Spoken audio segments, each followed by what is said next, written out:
Hey everyone, welcome to season 3. This is Shauna. And this is Rosalina, and we're your hosts for Too Young for This Shit podcast. This podcast is not just about boobs, but a journey with cancer.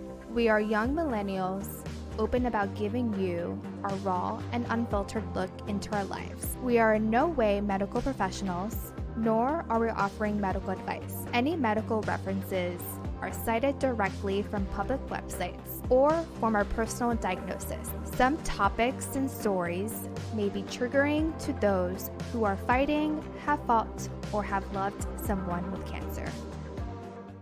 Hey everyone, it's Shauna. Welcome back to our voice memo mini episode. We are so grateful for all the amazing people who have taken the time to participate in these special episodes. This week, we're sharing our listener answers to the question, what advice would you give to individuals or organizations who want to support breast cancer awareness? These are the incredible answers we received.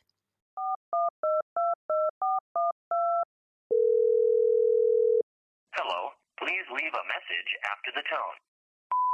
My advice to individuals would be to find an organization that is meaningful to you, whether it be educating others, fundraising for an organization, being a mentor, etc. If it is meaningful to you, you are making a difference. To organizations, bringing awareness is great, but breast cancer needs more than just pink ribbons in October.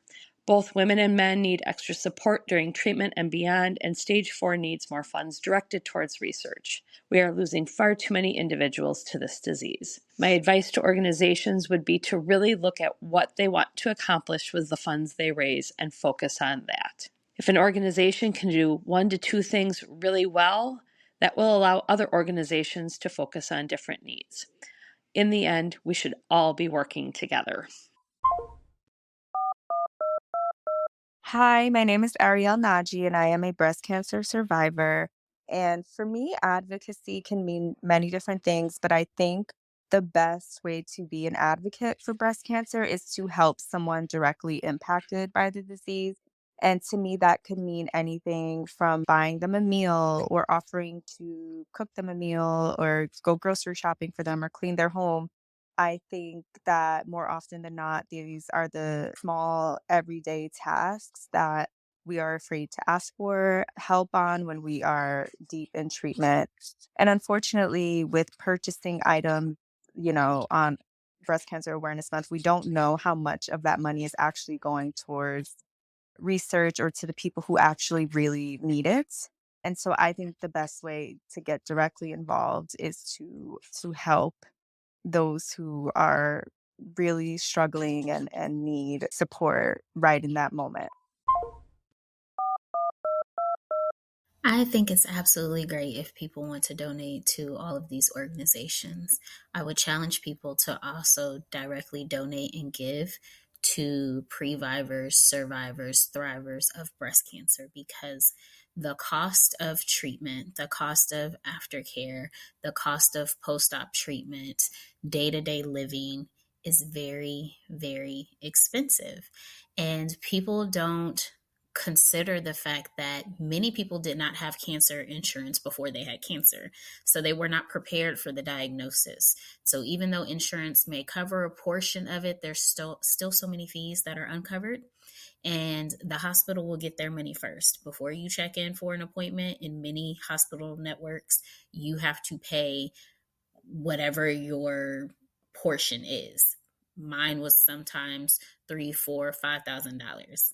Everyone does not have that while trying to still raise a family and feed the kids and make sure their life doesn't change because they're also dealing with your cancer diagnosis. So you don't want to take them out of the sport or out of the activity. It's an expensive disease to have, to navigate, to overcome, to live through. So consider direct donation.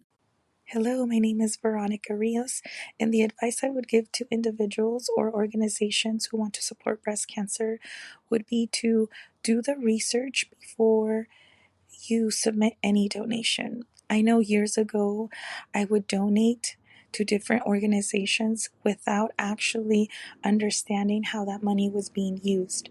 And so now, as I'm older and I've become more educated on how October breast cancer awareness works, I understand that I need to do the research and take time to find out, is it going to people in active treatment? Is it going to survivors of breast cancer? Is it going to people with metastatic breast cancer? And so I've taken the time to learn that. Or is it going to research, which is great as well. And so it's important to take the time to do the work so that when you donate, you know exactly who it's benefiting. It just feels better to do that. And also, for any individual that wants to support directly, I would also recommend sponsoring a patient in active treatment. When my mom had breast cancer, it was financially very difficult.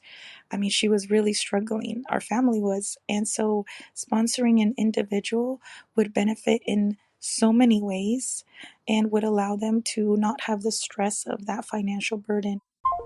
Thank you so much to everyone who took the time to leave us a message. We loved hearing your thoughts and sharing your advice with the community. We can't wait to share more messages as they come in. As a reminder, we're still looking for submissions. So for our next episode, which is airing next Friday, we want to hear from all of the previvors out there. Previvors are a huge part of the community, and we think it's super important to give them a voice during Breast Cancer Awareness Month. So if you are a previvor, we want to know, what is it like to be a previvor? What advice would you give to those who have just found out about their gene mutation?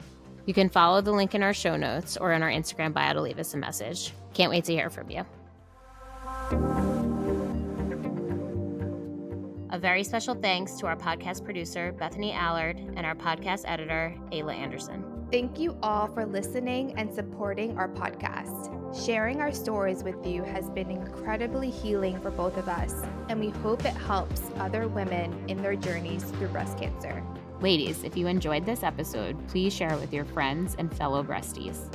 Help us reach more women by subscribing and rating us on Apple Podcasts, Spotify, and now on YouTube. You can follow us on Instagram at TYFTS Podcast and email us at tyftspodcast@gmail.com. We love hearing from you guys, so shoot us a message. We will link any resources from the episode in our show notes.